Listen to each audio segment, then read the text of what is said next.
விஜய் பத்தி ராஜ்கிரண் என்ன சொன்னார் தெரியுமா? கரூர் கோர விபத்துல உயிரிழந்தவங்களோட எண்ணிக்கை 41 அதிகரிச்ச நிலையில மேலும் பலர் மருத்துவமனை சிகிச்சையில இருக்காங்க.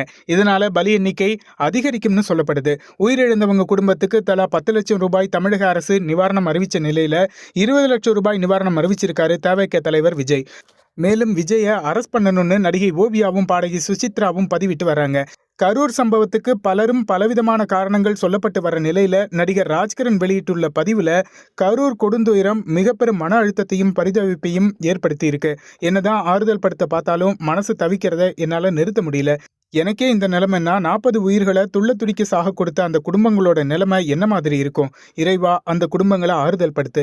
இனிமேலாச்சும் இப்படிப்பட்ட கூட்டங்கள்ல போய் உயிரை விடாம நம்ம வாழ்க்கையை நாம தான் பார்க்கணுங்கிற புத்தியை எல்லாருக்கும், பாமர மக்களுக்கும் கொடுன்னு பதிவிட்டிருக்காரு. எல்லா செய்தி சேனலும் எல்லா நிகழ்ச்சியையும் லைவ்ல காட்டும் போது ஏன் கூட்ட நெரிசல்ல போய் உயிரை விடணும்? மக்கள்